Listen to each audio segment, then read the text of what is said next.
So you know how usually I start episodes off with giving examples that are more relatable to reality and what you and I go through on a day-to-day basis.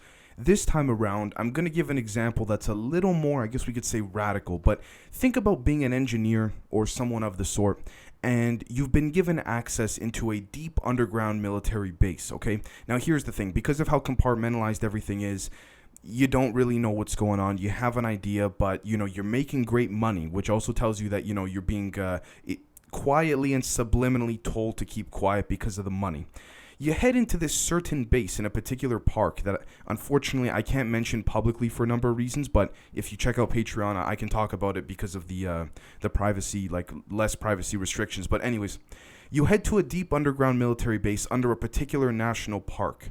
All right, that emits a certain frequency, a 440 hertz frequency that I talk about in the members only episode that was coincidentally patented in 1953 by the Rockefellers as a standard all around the world of being the way in which music was going to be emitted and broadcasted in every form, okay, over the radio and things like this. But anyways, you head into this base. You then go into this very dark room. And there's all these different machines around you. And when I say machines, think about the machines, for example, from the Iron Man films. Jarvis, for example, that controls the arms that remove the pieces of armor off of Tony Stark's body and then put them on before he obviously got his nanotech suit, right? Don't know if you could tell, I'm a big Marvel fan. Anyways, so you head into this room. And what ends up happening is you're then told by a voice coming from what seems to be a speaker that you just need to relax. And certain things are going to happen to you that you did not know would happen, but this is part of the job. Simple as that. Next thing you know, you black out. What do? You don't know what to do, right? And I'm going to get to that very shortly. But before I do that, I want to do a few things. I want to give a shout out to someone by the name of Shoddy God and his wife, Baja Blast. They're both rappers. If you check them out on Spotify, just type in their names. They're fantastic. They make great music, and I really appreciate them supporting the show and watching. So thank you guys, the both of you, very much. I wish you nothing but the best. Also, I want to give a shout out to old boy Troy. Brother, thank you so much for watching. We spoke last night of the time I'm recording this, so thank you. I really appreciate that. And also, guys, I want to give a very special shout out. I don't normally do this, but for the veterans and for the military, I do it. I want to give a shout out to someone by the name of Joe Winkler. He's got a son, fantastic kid, and he has a GoFundMe, essentially. And he served in the Middle East. That's the farthest I'm going to go. For those who are currently serving and those who are served formerly, who are vets, you'll know the sacrifices that are made.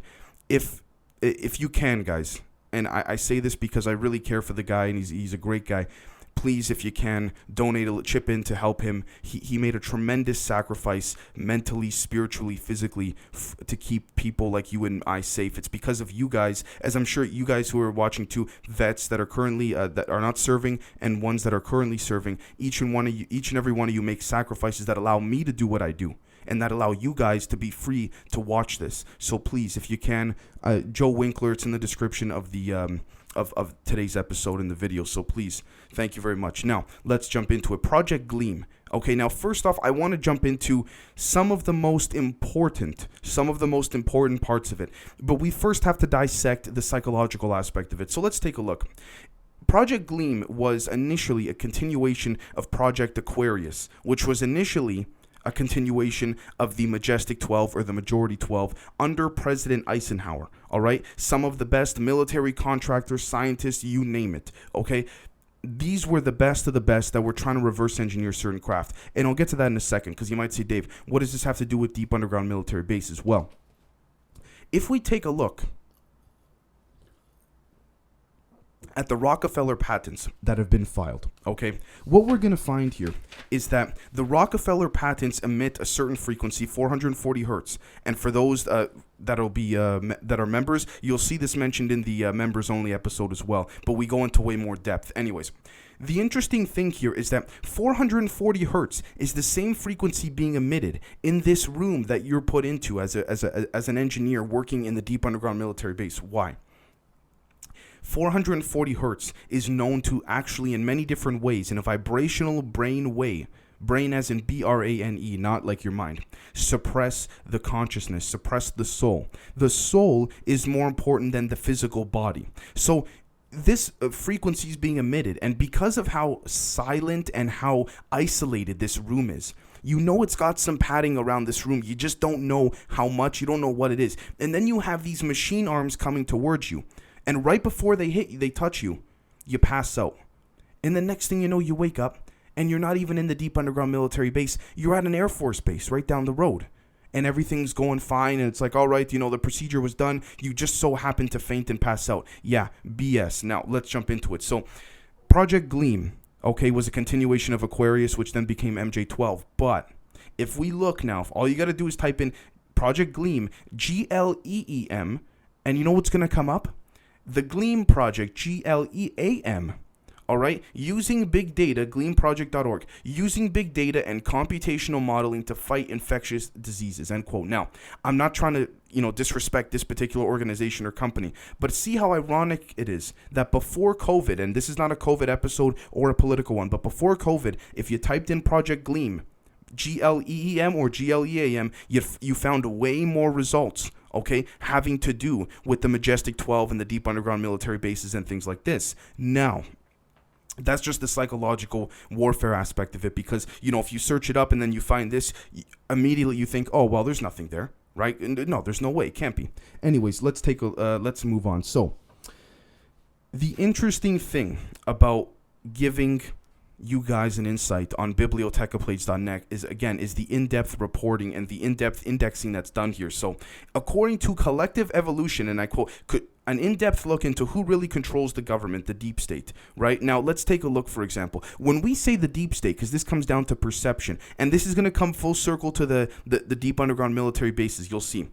According to an in-depth report by journalist Mike Lofgren, the deep state does not consist of the entire government. And this, by the way, is what I've been saying all along. We can't just say the entire government's out to screw us. No, we have to look at who's really pulling the strings.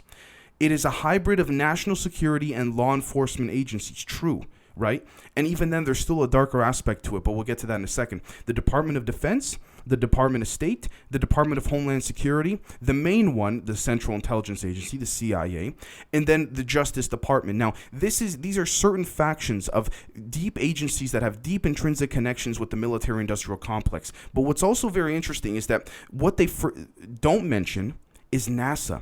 NASA's been a front company all along. Now, here's the most interesting thing. I would dare to say, based on the research, that NASA is a front company. Okay, NASA is a front company for developing deep underground military bases, not even for covering for many other things, which they do as well. But let's take a look at some other things too. NASA launches satellites that emit frequencies, whether it's for broadcasting, surveillance, you name it, for the NSA, for the CIA. They launch satellites all the time. Okay, NASA launches satellites in the 440 hertz frequencies. Now, you could say, Dave, this is a standard radio mission that was signed in 1953, and there's nothing more to it. If you check out the Patreon episode, you'll see why I talk about things that I can't really mention here publicly. But you'll see here that, and I quote, this is according to gulufuture.com, NASA caught lying over missing Soho images. Why? Because when a 440 hertz frequency is emitted, what ends up happening is that it creates a mind control suppression. But at the same time, it also exposes certain things in a visual sense of the human eye, all right, that normally we would not be able to see. So it's kind of like a trade-off, all right? Now, but here's the thing. If you emit those frequencies in space and only when on Earth, when you're underground, who else is going to see it, right? But 440 hertz frequencies, when tuned to the right vibrational brain, can actually create a form of deception and a form of an illusion to the human eye. Not so much to the brain, but remember, what the eye sees, the brain believes, usually, right? I mean, that rhymed. I didn't even mean for that to rhyme, but anyways. The other interesting thing here is that I want to point you guys towards another index from Richard Boylan, Officials Within MJ-12 UFO Secrecy Management Group. Now, here's the interesting thing. Let's take a look. The ETs are concerned about the massive proliferation of nuclear devices into many countries. This is from Dr. Wolf, okay, back in the 80s, who claimed to have been part of the next generation of Majestic 12. And by the way, the Majestic 12 is still around, all right? And it says here, Wolf states that the missions of the MJ-12 at Secret Space G's AlphaCom team are to determine the number and types of ET visitors, the extent of visitation and reasons, to learn about human interaction with extraterrestrials in the past and currently, the cultures of the various off-world visitors and how we can negotiate with them. Now, how do you negotiate with them? The best way to do that is to tune into the 440 hertz frequencies, which ironically enough, when you point towards alleged deep underground military base locations, you're going to get one of two things. If you bring an EMF device to any of the alleged, the rumored to be locations where the bases are underneath, Dulce, S4, you name it, right? One of two things is going to happen. Your EMF reader and all other electronic devices on you are going to stop working, or it's all going to point directly to 440 hertz. Okay, why is that so significant? It's not just because of music or what have you. Now, it has to do with something called Project P415, the blue cube that they're using through the Echelon program. Now, let's break this down. Echelon, okay, is the program that was supposed to be a conspiracy theory that all satellites were spying on all humans all over the world using 440 hertz frequencies. It was a conspiracy theory until Edward Snowden leaked it. So thank you, Mr. Snowden, for that. On top of all that, it seems like the more satellites emit this frequency, the more these deep underground military bases can operate with freedom. Why do I say that? Because when you suppress the perception of the way in which people view things, you then you then have access into the soul, literally, through the eye of something that starts with an A that I can talk about on Patreon that I can't say here, that then goes into the pineal gland through phantom DNA, which has been proven to be shown through X-ray radiation, just basic infrared X-ray thermal vision. Okay, and we see there's energy emitting from the pineal gland that scientists publicly can't explain, which, by the way, on the front end, Project Gleam, Gleam, is actually looking into. Oh, what a coincidence, right? Now, when we look at all of this, the next thing that we also have to understand here is that when we examine Project P415, here's what we're going to find. Let's just do a simple Google search. First thing that's going to come up, somebody's listening, Project P415. Cryptome.org, okay? August 12th, 1988, by the way. 88, guys. Click on the thing, on the link. There's problems. Oof, what a coincidence. Not saying, that there's a website host or something like this or what have you. I get it. It's old. Maybe the person who ran this website is gone or, they've moved on or something like this. And when I say gone, I mean just moved on with their life, not dead. Well, anyways, what we have to understand is that according to Dr. Wolf, Project P415 was the project that was a subset of Project Gleam that basically allows the 440 hertz frequencies to be emitted so that people are less responsive to major incidences that might occur in the deep underground military bases. You might say, Dave, what instances? Well, I can talk about a few publicly before YouTube takes me down, so let's just get right to it. First off, one of them is the blood. Okay, the other one is harvesting certain organs. All right, the other one is harvesting human veins, which we get into much more and actually have evidence of in the Patreon video, in the members only video that'll be coming out tomorrow. And we see here that through the use of Echelon, the shadow government, those within the deep state, if you want to call it, these are all people that are using the 440 hertz frequencies to allow for those working within the deep underground military bases to not be as affected. Why? Because it brings them to a much more frequential vulnerability in terms of mind control. It brings them to a lot more things. This is done to the doctors, the engineers. This is done to everybody that goes and works, even at the most basic and low-level classified aspect of the deep underground military bases. This is constantly reoccurring. Now, what we also notice here is that there seems to be more and more conflicts with extraterrestrials and humans than ever before. Why is that the case? That doesn't, you know what I mean? And what we have here is we have a system where humans are trying to replicate what aliens are doing, but aliens were the ones that told humans, more than likely, to start emitting 440 hertz frequencies onto the world. And this was back in 1953. You might say, Dave, how do you know that? Again, I really wish I could say this publicly to give you guys a hint, but that's why we got to do the private videos, sadly. But anyways, I want you guys to let me know what you think. It's not the most exciting episode in the sense that, certain things are happening to the human body or aliens are doing this or that. I get that. But ultimately, what we're seeing here is we're seeing an aspect and a form of detrimental frequential influence that seems to be something that can influence us far more dramatically than anyone else or any other type of technology would ever be able to. All right? So I want you guys to let me know what you think. And if we take a look, I mean, we have to keep looking into Project P415. We have to. I promise you that I will.